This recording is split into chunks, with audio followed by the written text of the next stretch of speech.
welcome to the Red Wagon Estate Planning and Elder Law Show, hosted by me, yours truly, Jeffrey Bellomo, where we discuss all things estate planning and elder law. And, well, hey, anything else we want to talk about. Now, on today's podcast, this is a real treat, guys. I am with Susan Wood, and Susan is a friend of Bellomo Associates who worked with us through our life care planning team, and we are going to talk a little bit about that, who brought a friend of hers to our office and has worked with us pretty closely through that experience. And man, I will tell you that our life care planning team has nothing but incredible things to say about her as an individual, as a human, and she's done some pretty incredible things through her career. So this is going to be a special one. And this will fall squarely under estate planning and elder law because it is all about life care planning and how we met her and how we were able to work together to help another individual.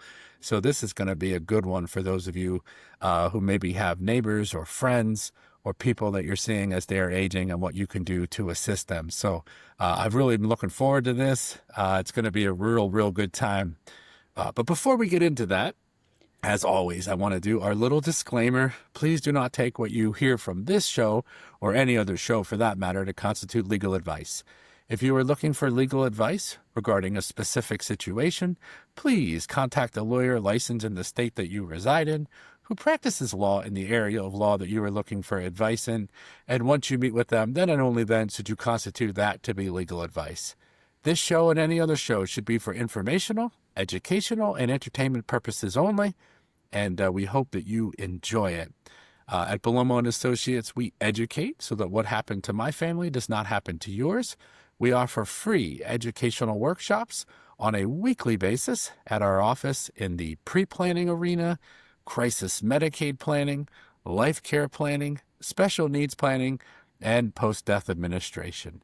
If you're looking for any of our educational workshops, please give us a call at 717-845-5390 or check us out on the web at www.bellomoassociates.com.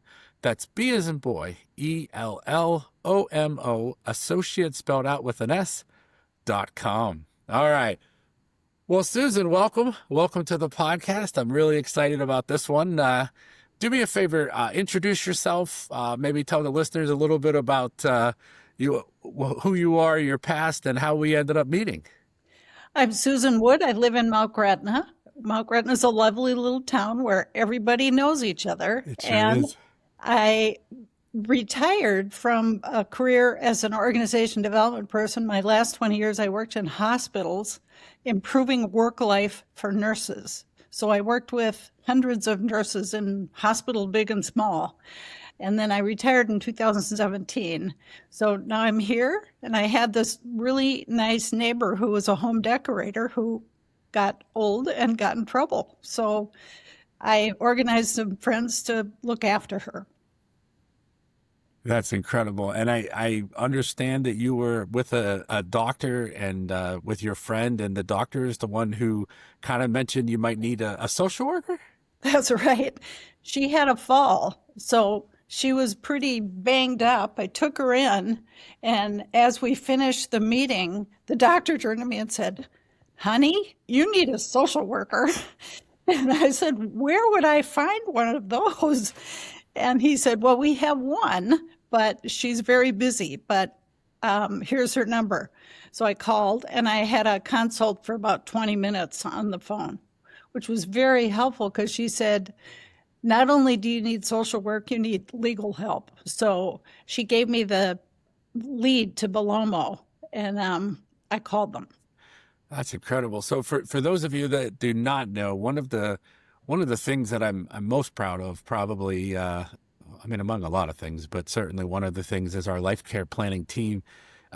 Meg Motter, who is sort of the head of our life care planning team and a social worker herself, came to me for years and said, "You need a life care, planning. You need to hire a social worker." And I said, "What would a social worker do at a law firm? Like, I'm just not seeing the tie." And she kept telling me, she kept saying it. And I did some research, and I had seen that across the country, there were some firms that did have social workers, in fact. And I did a little bit of research, and I was like, you know what? There is no better human than Meg Motter. And if I'm going to do this, it's going to be with her. And we made the leap, several years ago. And we now have 3 social workers on our team, an RN on our team, and we have a very robust life care planning team at the law firm who assists clients. So very similar to this situation, Susan had a friend who, needed some guidance, some assistance, and she reached out to the law firm. So I don't know, Susan, would you be able to tell the listeners a little bit about your experience with the firm and what we were able to assist you with? Yeah, I made a call. You know how when you call a firm, you don't know when you're going to hear back or what? Well, I Yeah. heard back, I think within a day, I Oh, got a wow. call back from somebody who explained a bit about what you do. I said, I'm very interested. And I think a meeting was set up about 3 days later, and I had a Zoom call with your intake person. And then I realized this is something I really need to look hard at. Now, my friend didn't have much money, and I thought, oh gosh, I've got to figure this out. Do I spend money on a life care plan, or do I try and, you know, keep the money around to feed her? Well, after talking with some other people who knew my friend, I decided I think we have to do it because she was aging, she was getting dementia. It was just at the point where we really needed help. And so I bit the bullet and did it. That's And amazing. within a few days, Meg Motter showed up, who was like an angel from heaven. She came on a Sunday afternoon, spent a couple hours with my friend, made her very comfortable, and she was just felt very safe, comfortable, and we just walked right into it. And I never looked back. It was just a gift. That's amazing. And specifically, was there anything that Meg was able to do on your behalf to help you with, help Oh, your friend? well, first of all, we looked at home care services. We'd Yeah. tried some home care, and that was not going to work. I had a pretty feisty friend here who kept, walking out into the woods and doing stuff. We needed a little more hands-on care for her, so we had to find a place to move her. And Meg did all the research on figuring out where we could put her where she'd be safe and comfortable. Now, she did not want to do this, trust me. But Meg really made her trust her. Meg guided our little team that moved her, and she helped with the move. She visited her Yeah. often. I mean, it was just, it was hard, no kidding, because this was not my friend's choice. But Right. Meg did everything she could to make it work. It's so funny. As I was listening to you, it kind of reminded me of when we were even kind of initially talking about adding social workers to the team. I was having a really hard time quantifying what would they do because, as a lawyer, in the Medicaid crisis context, I'm able to protect assets. And, here's the cost to protect this amount of money. In estate planning, here are the legal documents for this much money. It's a very easy exchange as far as you're going to give me this and I'm going to give you this. But when you're dealing with social workers assisting people, you don't always know exactly what it's going to be. And so it's very hard to quantify the value in terms of you're going to give me this and I'm going to give you this. But like you said, I mean, pretty much anything that you needed, she was there. She came and did the assessment. She assisted. It's just, I was just being reminded of all that as you were talking. Well, one of the big things was looking at the documents when we put her in. We had to put her in 3 different care centers. Oh, We had to wow. move her for various reasons. And Meg was invaluable. And not only figuring out what was the best place for her that we could get her into, but then you guys looked at all the documents. I didn't have a lot to do with that. Meg handled all that and would come back and say, okay, we're going to sign this. Yeah. But she looked at all the agreements we made and all the financial arrangements. And that was really helpful. Could I have done that with a lawyer? Maybe, but not with the same kind of knowledge that Meg had about the places and what to look for. Because Yeah. the first place we put her in wasn't secure enough, and we had to move her into a more secure place. Um, but gosh, um, Meg really looked at everything, and my friend was so mad at me because she knew I was the one who moved her. I couldn't visit for a while, but Meg did, Yeah. and the other friends did until she calmed down. And then, you know, Meg and then later Danielle stepped in. Yep. And one of the moves, the last move we made, Danielle came in all dressed up, and I think it was, what was it? It was a holiday of some kind. It Okay. might have been Halloween. And she got her moved in. She just really kind of entertained her and cajoled her into moving nicely. It was just amazing. Yeah, again, you sort of just summarized, man, this is so fun for me because this is reminding me of my whole journey and creation of the life care planning team. Um, I always said to clients prior to having social workers on the team, I can read the contract. Like, there's no doubt that I can read the contract. I can tell you what the contract says. I can tell you what to be careful of, but I don't know the rest of it about the facility. I don't know the players. I don't know the dynamics. I don't know the emotional side of it. I was having people tell me, is it safe for my mom to be home? And I'd say, I don't know. Uh, you know, I had no idea, but man, this is all just coming back to me. This is really fun. So pretty Well, the much other anything. thing is, she lived in such a unique log cabin that was all decorated with her stuff. I mean, she had tramp art, she had special pictures, she had stacks of magazines about design, she had dishes. Everything was very thoughtful in her place. So Meg and Danielle figured out, how do we make her room um, like her, so that she would feel like, I mean, we couldn't have the bed from home, but we could have things on the wall and clothing and a few artworks. So we did have, one of her funky chairs in her Oh, room. We did what we could to kind of carry it over, but they really helped with that. Yeah, that certainly goes beyond my expertise. I would have Yeah, never even, I mean, when you said it, I was like, oh, that makes complete sense, but I wouldn't have been able to think of that. right. There's no way. Wow. Yeah. Amazing. Well, But and we I went know, through a lot of emotional ups and downs too, with that, with moving someone who has dementia. But they were so good with her, so patient. And, when we needed to talk to the facilities, which all of them we did, because it's just never easy, they handled a lot of the issues really well. wow. And they were able to communicate with the facilities and ask Yes, questions and stuff. Wow. That's yes, incredible. yes. Again, nothing that I would really be able to do. That is amazing. Well, they knew the rules Yeah. and they knew what wasn't right. And so when it was time to speak up, they helped. Either I did it or they did it, but they knew exactly what we needed to do Yeah. about Yeah. medication. A lot of issues about medication. Yeah. At one point, she was on the wrong meds. And Meg said, we got to have this looked at by somebody else. She was right.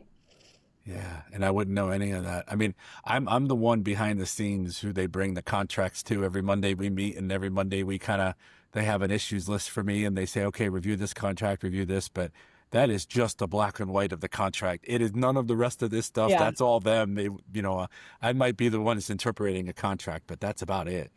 And the other thing is, she was a very picky eater. She only liked certain foods. So, I mean, like when she was at home, we couldn't do Meals on Wheels. She wasn't having it.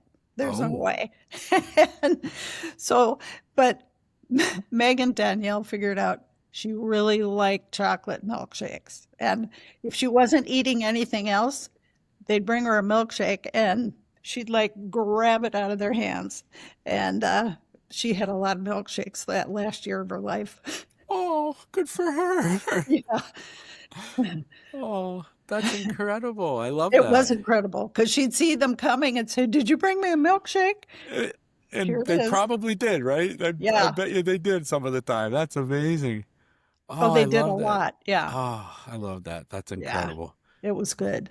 Very good. Very good. So, Well, I would be remiss. I know when I spoke to Meg, I received a 7-page email about just an incredible human that you are. And I certainly had no intentions of, this podcast becoming a life care planning testimonial, but man, I certainly appreciate it. But um, your time working in the hospitals with the nurses, I would love to hear a little bit more about that. And I saw some of the stuff that was written, some of the articles, and it's absolutely incredible. It was good work. There's a lot to be done in hospitals to have nurses be better taken care of so they can take care of other people. A lot Yeah. of it is about quality of patient care, but it's Okay. complicated in hospitals. The new nurses come in, the older nurses don't treat them very well, don't welcome them necessarily well. You got to work on a lot of bringing people in, having them want to stay, giving them the responsibility, not barking at them, and how to behave, and then how to work in the context of the whole hospital. So we did a lot of Wow. work with pharmacy, housekeeping, just admissions, emergency department. So all those interrelationships in the hospitals that if they go wrong, they really go wrong. So, and Wow. errors, a lot of work on, when mistakes are made, how do you repair and how do you make sure it doesn't happen again? So we looked a lot at systems and process. Wow. And were you Yeah. like a consultant for some of the Yeah. hospitals? Yeah. Oh, that's That's incredible. what I was. Yeah. I worked with a professor at the University of North Carolina for about, yeah, most of those 20 years. And then I did projects on my own, but she would get grants to go to work on improving patient care. Our last one was for emergency departments in rural North Carolina, improving patient flow in the emergency department. Whoa. That was challenging because their resources were minimal, but we had to get their attention to look at the, admission discharge processes and everything that happened in between because patient flow, was high. There's a lot of crime and drug activity and whatever else that comes through. You got to be able to handle it. So, That's incredible. Wow. I yeah, never would have thought of any of that. oh yeah, it was something. Yeah. Wow. But I worked with good people all through the whole thing. And the big Wow. systems are interesting because, you look at a place like CHOP, which is a very highly capable place, but it's silos. There are all the departments and everybody works in their department and they do a good job, but they are a little unable to, like day surgery got treated kind of minimally. We had to get everybody to know each other, know what they did, and appreciate that they needed to work together and not hide things, Wow. fight over resources, but we're all in this together. So, And it's probably a lot harder than it sounds, right? I mean, oh, I imagine it's very difficult to get people to see that. very difficult. Yeah. Well, Wow. then they're very hierarchical. So the Okay. people, they're the dressed up nurses and then they're the frontline nurses. And yeah, it's very hierarchical. So we had to kind of studiously work around that. So we'd get people talking to each other across levels. That's how you get things solved. Wow. And is there an overarching name for what this is called or not really? Um, well, the theme of what we did was improving work life for nurses, but Okay. Okay. and it was all about it was all about turnover, really, on nursing, retention of nurses. But Wow. it goes right to patient care, quality of patient care. But no, really, the crisis issue was nurse turnover because we hadn't been educating enough nurses in our country. When we get them in, you got to treat them right, have them grow. And a lot of people in their 60s and 70s were retiring, and we needed the supply wasn't there. So Oh, wow. you have to keep all the nurses possible. I mean, you hear about it, you read about Yeah. staff shortages. But part of it is, how they're handled in the hospitals. It's intriguing. We have a team member who's an RN who has been working for us for years, and at the very beginning when we were talking about possibly working here and stuff, and she was telling me a little bit about life in the hospitals, uh, I had no idea. And as you're telling me this as well, I'm like, wow, this makes complete sense. I mean, you were doing a lot of the things that I think were her frustrations in the hospitals, and it's just funny how it all came full circle for me. We saw a lot of the same issues wherever we went. Wow. The behavior, and the frustration and the anger is a result of how hard it was for them to work within their systems. So we helped them with that. We would teach people a lot about communicating and, working with, like at the University of Kentucky, housekeeping. They want to blame housekeeping for the problems, but part of the problems is how they handle it. So they got them in the room and didn't blame them. They said, what are we doing right? Let's build on the processes as work. And what do we need to be doing better together and design a new process? So it isn't blaming and criticizing, it's let's build it right. Wow. Same with pharmacy, where there are pharmaceutical errors. We'd have, exchanges like that, how we fix it so we don't have errors. Well, talk about family dynamics as well. Like as I'm listening to you, I'm like, boy, you could move this into any business. You could move this into any family structure, holy cow. Yeah. But hospitals are something. Yeah, definitely. Well, the pressure is high. Yes. To do it right. And when you do something wrong, how do you repair it and how bad is it? So. Yeah. Well, yeah. We had the team member was doing a lot of incredible work in our Medicaid department, and she it was very, very, very, very thorough, and I mean as thorough could be. And I remember saying to her one time, we need to move a little bit here because every day that goes by, somebody could be losing $500 a day, right? Depending on the nursing home that they're in and what the pay structure is, and that was something that was very clear to me. Is she would always say to me, in what I do as an RN, if I make a mistake, people die. Mm-hmm. And so I'm trained to always triple check, quadruple check, and make sure. And it was like, wow, that was such an interesting thing to hear because, yes, you never want to make a mistake. I mean, don't get me wrong, but at least in what we do, there's malpractice insurance, there's ways to make people whole because the only thing that they're going to be out is financial. Whereas in the medical arena, when you make a mistake, it could be terminal, that could be it. And I always joke and say, I'm so glad I don't practice medicine. Mm-hmm. That would be a lot of pressure that I would not ever want, For sure. And then you add on top of it all the other stresses that you mentioned and not feeling like belonging to a team and having other people sabotaging and all the other stuff that goes on in the system. I mean, this is fascinating. Mm-hmm. Wow. Something. Well, and nursing homes and senior care centers, oh my God. There's more work to be done there. I mean, they hire people who are, for the most part, they're good-hearted people. They aren't well-educated, but it's really hard to keep that workforce on top of it too. And so to protect my friend, often we'd have to go say, hey, you need to assign somebody else for her because that isn't going to work. Right. The personality, the relationship, not going to work. That's amazing. That's amazing. Well, Susan, I can't thank you enough for spending some time with me today. And just working with you has been such a pleasure. I know that Meg loved every minute of it, and Danielle, and we just can't thank you enough for your support and being there for us. It was over a year of help that we got with her, and you guys were just invaluable. I mean, it really was the best thing I did was to get help. I just had to hold my breath and do it, and I'm glad I did. Wow. Well, thank you.